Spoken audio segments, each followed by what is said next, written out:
Mob lynching করে যাকে পিটিয়ে মারা হয়েছে ইন্দ্রজিৎ মন্ডল, উনিও ইনোসেন্ট। পুলিশ আমাকে যা বলেছে এটা আমার কথা না, তার পরিবারের সঙ্গে আমি মিট করেছি, তিনিও জাস্টিস পাবেন। যত পুলিশের গাড়ি ভেঙেছেন, রেল লাইন উপড়েছেন, প্রায় অ্যাপ্রক্স 200 আইডেন্টিফাইড হয়েছে, প্রত্যেককে অ্যারেস্ট করা হবে। একটা লোককেও ছাড়া হবে না।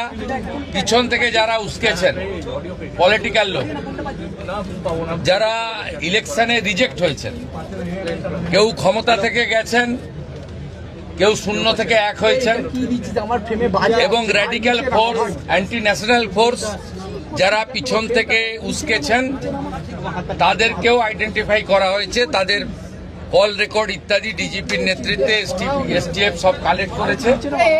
ওদেরকেও প্রপারলি লিসেন করা হবে, ওদেরকেও ঠিক প্রপারলি শিক্ষা দেওয়ার কাজ সরকার করবে।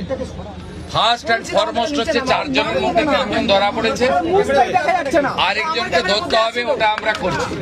রিগার্ডিং কম্পেনসেশন, রিগার্ডিং অ্যাসিস্ট্যান্স, আমরা দুটো পরিবারের উপরে ছেড়ে দিয়েছিলাম।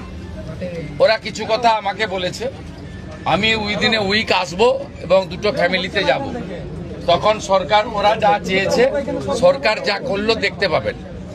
সূর্যপুরে ভিকটিম ফ্যামিলি একটা আউটপোস্ট চেয়েছেন, আমরা আউটপোস্টও ডিজিপি এইচএসকে বলেছি করতে হবে। প্রয়োজন হলে রেন্টাল বাড়ি নিয়ে এক্ষুনি চালু করতে হবে, এবং আমি যখন ভিকটিমদের সঙ্গে মিট করতে আসবো তখন আউটপোস্টের ইনোগ্রেশন হবে।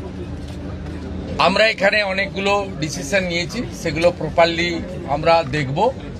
আপনারা ভিকটিম ফ্যামিলি যেমন কনফিডেন্স রেখেছেন সরকার পুলিশের উপরে, আপনারাও রাখতে পারেন। আমার মনে হয় না